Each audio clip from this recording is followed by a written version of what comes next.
Hey Rodney, sorry to message you while you're at work. I try to avoid it when I can. Is now a good time? You got a minute? It's all good. I was actually just waiting for you to message me. How's your dad doing? Did he come around yet? No, it's not good, Rodney. He just passed away. I see. Wow, this has all been so sudden. To think he was only carried off in an ambulance this morning. I knew he wasn't doing great, but I had no idea he'd be gone by the afternoon. He was so lively and in such good spirits when I met up with him this time last week. No kidding, I didn't see this coming. Wow, I just can't believe it. Amelia, are you okay? How are you holding up? I'm okay. I can't say the same for my mom, though. She's in a state of shock. Your mom and dad were always getting along so well. I guess she just lost her soulmate. She's bound to be in a bad way right now. She's barely spoken a word since we got the news. I think she's in a lot of pain. I can't bear to see her like this. You must be really worried about her. I am. I don't think she's gonna be herself for a while.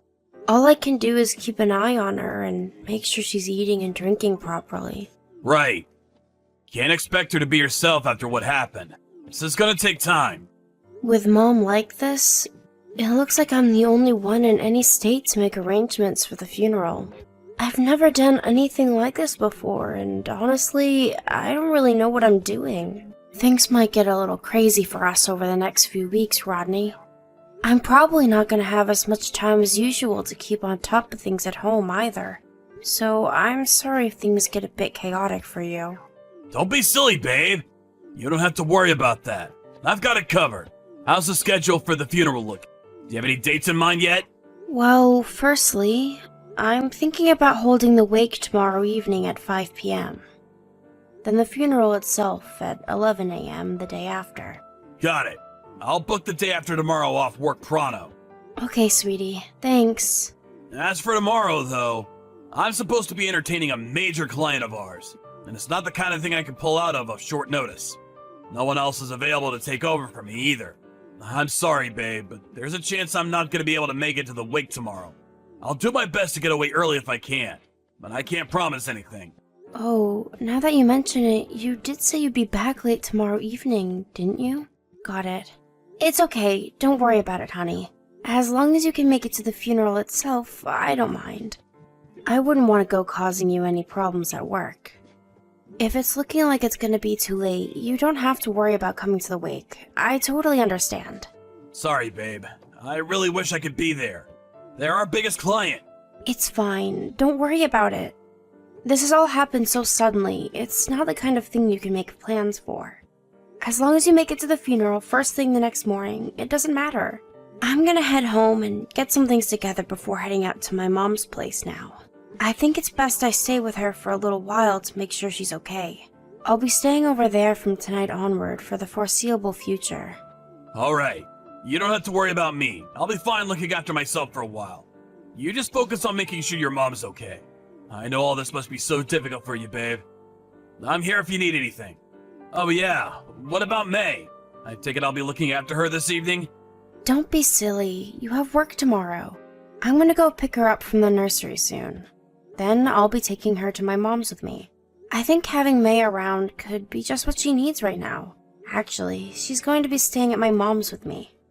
Oh, my bad. I see. All I ask is that you look after the cats. You know, keep them fed and clean their litter trays out. Alright, leave it with me. Thanks, honey. Alright, well, I have some stuff to take care of now. I'll message you later on. Got it. You've gone through a lot, babe. I want you to know I'm here for you. Good morning, Rodney. Are you awake already? I just woke up.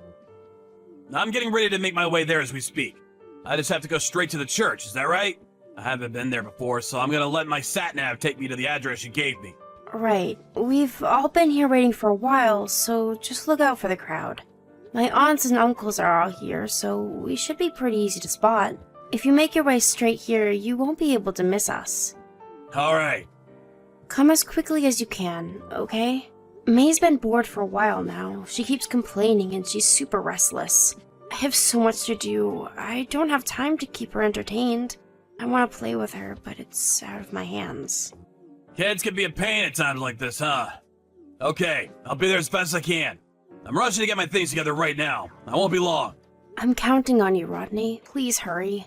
I hung your suit up by the bedroom closet, and your shoes should be by the front door. Oh yeah, if you can, would you mind bringing a few of May's picture books? I could really do with something to keep her occupied before she gets so bored I lose control of her. Got it, picture books. I'll get a bunch of them together now. Let me know if you need anything else before I leave. I think I should be there within 30 minutes or so. See you soon, babe. Rodney, where the hell did you go? The funeral service just ended. We're all on our way to the crematorium now, but you're nowhere to be seen? What's going on? Sorry! Holy Jesus balls, is it that time already? I'm coming back now. I'll be there immediately. Don't worry, babe, I won't be long. You just disappeared from the church all of a sudden in the middle of the funeral. What are you playing at? Sorry, babe, I fell asleep at the house.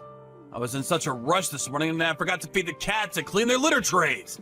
You should have seen the look Mr. Wiggleton gave me when I walked through the front door. I rushed back to feed them as soon as I realized. I lay down for a sec on the sofa to rest my eyes. I only meant to stop for a minute, but I must have fallen asleep. Interesting.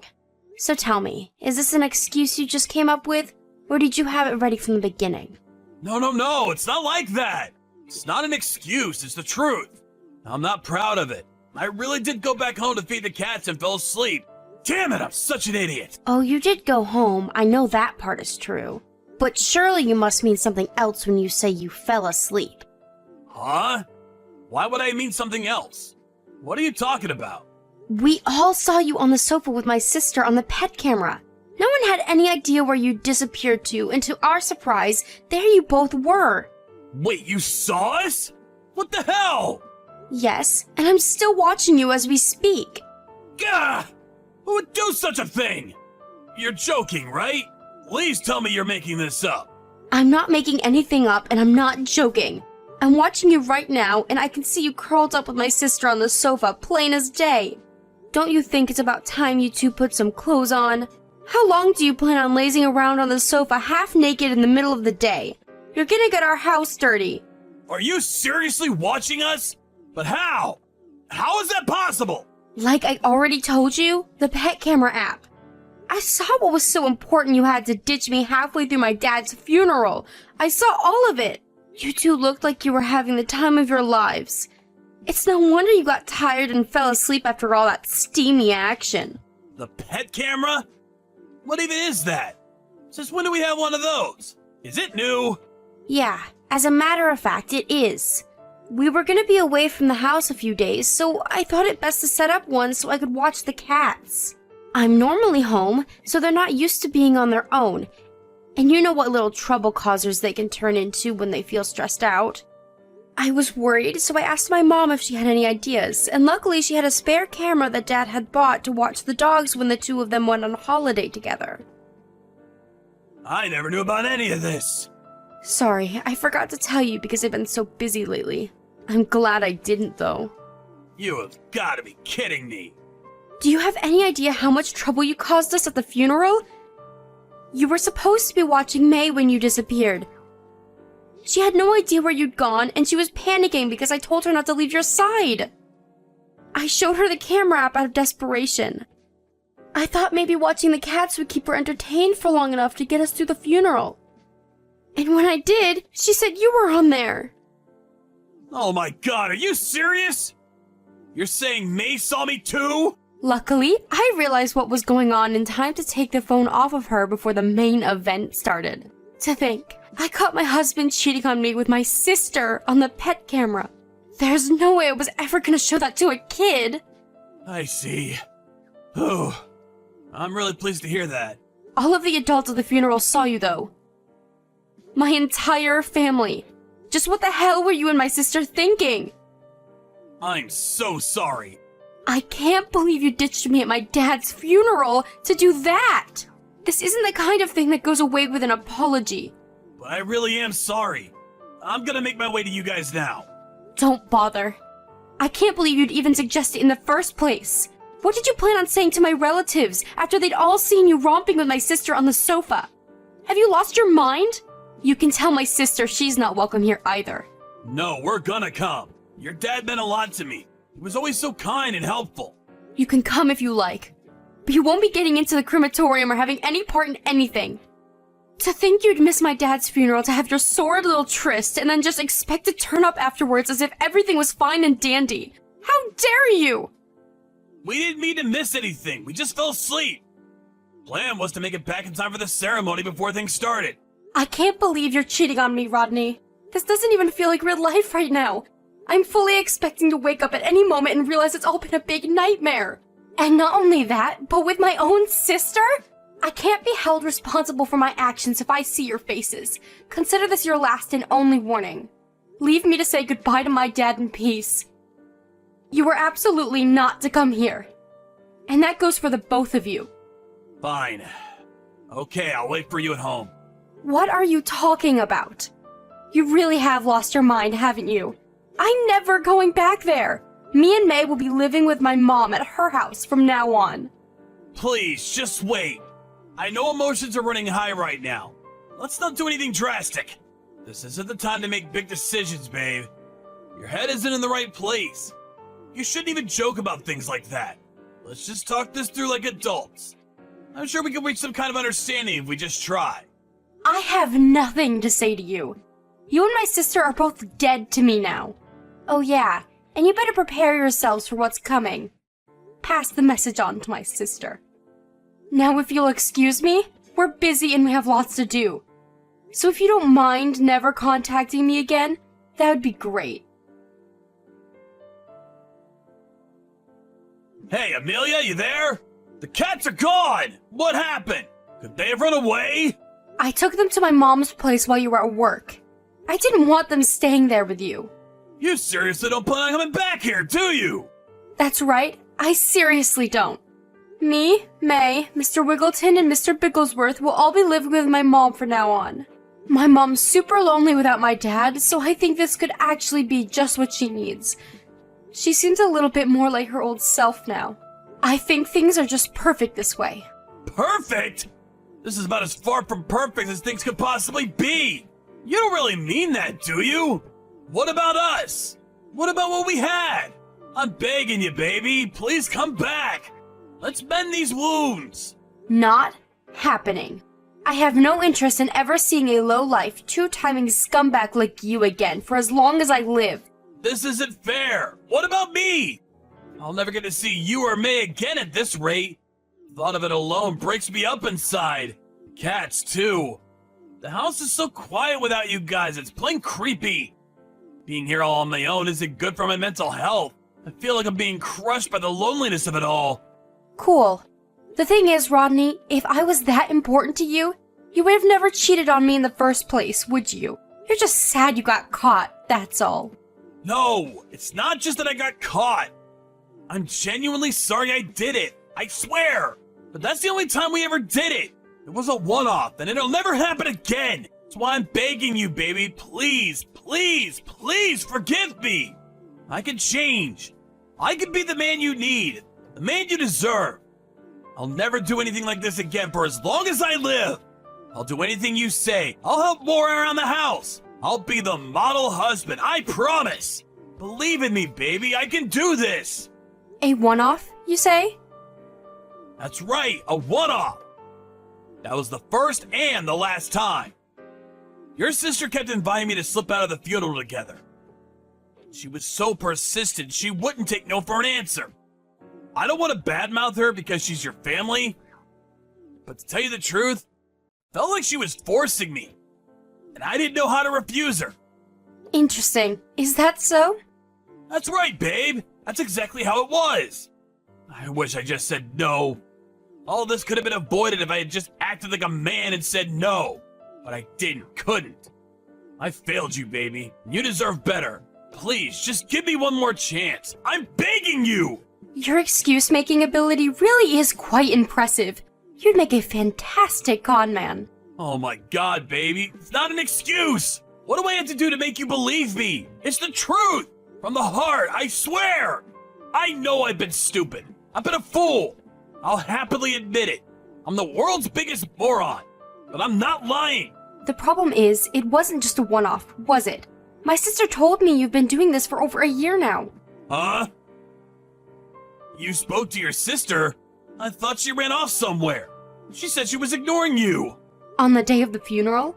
It's true that she seemed to be trying to escape somewhere after she left our house, and as you say, she wasn't replying to my messages. Thankfully, my uncle caught sight of her with a load of suitcases on her way to the airport and bundled her into his car before she could get away. He made her confess to everything. Everything? Everything about your relationship. You've been seeing each other for over a year, haven't you? She told me all about how you'd meet up in secret every time we held a family get-together at my mom's house. Not only that, but you regularly met up on your own time, too. I guess that explains why you kept coming back from work later than usual. No, it's not what it looks like, babe. I just didn't know how to refuse her invites. She seriously wouldn't take no for an answer. She was like a woman possessed. I went the first time because I thought she might back off after that. But if anything, it just got worse. She threatened to tell you if I didn't keep seeing her. She made me into her hostage. I had no choice but to continue the relationship. You have no idea how trapped, how powerless she made me feel. I do wish you'd stop lying already, Rodney. Can't you see it's over? The cat's out of the bag. Accept it. I saw your entire message history. It's pretty obvious you were a willing partner in this whole affair. My precious honey bunny, my beloved sugar dumpling, my delightful sweetie pie. I could go on, but I'd probably throw up. Not only that, but you invited her out just as much. I'm sorry. I'm so sorry, babe. You're a pathetic liar, Rodney. Even despite the fact I clearly know everything, you still persist in trying to keep up the facade. I'll never be able to trust another word you say, which is why there's only one thing for it. I want a divorce. Please, no! Anything but divorce! It didn't have to be this way, but you chose my sister over me. I saw what you said about me in the messages. If anything, shouldn't you be celebrating? You two finally get to be together out in the open now. The messages? Ignore that, babe. I just got carried away. I didn't mean any of it, I swear. Your sister was nothing more than a fling, a cheap thrill. I don't have feelings for her, I promise. I only have eyes for you, Amelia. You're the one I love, no one else. Please, rethink the divorce. Wow, really? You love me? Is that a lie too? No! They're the truest words I've ever spoken. I love you more than anyone or anything. You're the most important person in the world to me. You ditched me and our daughter at my own dad's funeral to have a seedy little romp with my sister on our sofa. Well, I mourn, completely broken and drenched in tears. Tell me how I'm supposed to believe a word you say. Is this how you treat the person you love most in the world? Or rather, is it how you treat someone you couldn't care less about? Because the answer seems obvious to me. Anyway, we're divorcing no matter what you say, or how much you beg and plead, and that's final, so you're better off just accepting it. I got ample proof of the affair from my sister, and I'm willing to present it in court if you force my hand. I'll be leaving the rest to my lawyer from here. Oh my god. Are you saying me and you can't talk this through like adults? We have to go through lawyers now? Is that where we're at? Yes, that's where we're at. If you have anything further to say, contact my lawyer. I have nothing more to say to you. Why not? How could you end our marriage over text message? Is this all we are to you? How could you leave something this important to a lawyer? Aren't we capable of sorting through our own problems? You can play dumb all you like, but I know you understand why I'm doing this deep down, Rodney. You know you're a liar. I could never believe another word that came out of your mouth, so even if we did speak face to face, it would be meaningless. How can you say that so easily? We're family. You know this means depriving May of her father, don't you? Are you prepared to go through with that? You need to calm down and think this through logically, Amelia. Oh, believe me, this wasn't an easy decision to make. The thought of separating May from her father breaks me up, too. Right? In that case, let's talk this through in person. Let's not end things like this. I'll apologize until you're satisfied. Please, just give us one more chance. I've been betrayed by my husband and sister. Do you have any idea how it feels to be treated like this by your family? By the people you should be able to trust and rely on more than anyone else? At my dad's funeral, no less. He'd be turning in his grave. I'm prepared to spend the rest of my life making up for this, Amelia. I promise I'll do anything to prove how much you mean to me. It wasn't just me you betrayed. You betrayed my mom, my dad, May, everyone. You could apologize 1,000,000,000 times and I still couldn't forgive you. I could live 100 lifetimes and I still wouldn't have any interest in giving us another shot. I can't trust a single word that comes out of your mouth. The discussion continued through our lawyers after that. Rodney was adamant he didn't want to divorce me, but ultimately, after much resistance, gave up and signed the papers. He was ordered by a judge to pay a hefty sum in compensation, as well as regular child support payments until May turns 18. With that, the divorce was finalized, and I was officially single again. I also charged my sister for compensation for her part in the affair, which she paid immediately. It doesn't make up for what they did to me, but it's at least nice to not have to worry about money. My sister was also married, and she had no way of hiding her actions from her husband, who saw the camera footage along with everyone else at the funeral. Naturally, he was livid, and he also filed for a divorce and demanded compensation. She was able to cover my share just fine, but had to go into debt to pay off her husband. Oh well, serves her right. My mom disowned her, and after all our relatives saw what she was up to at the funeral, she was essentially kicked out of the family. Rodney was ordered to pay my sister's ex-husband compensation too, which he agreed to through gritted teeth. Needless to say, neither of them are going to be able to afford a holiday anytime soon. Between that and the compensation and child support he owed me, his savings just didn't cut it. He too had no choice but to go into debt. As if that wasn't bad enough, he still owes repayments on the big house he bought for me, him, May, and the cats to live together. I can't imagine how lonely his life is going to be from here on out. Beyond working and paying off debts, he has nothing and no one. Me and May left the house a long time ago, so we'll never see him again now. Good riddance. He broke down in tears and begged us not to leave, but no matter how sorry he is, no matter how much he thinks about what he's done, some things are simply unforgivable. I hope he suffers the unbearable soul-crushing pain of regret for the rest of his life.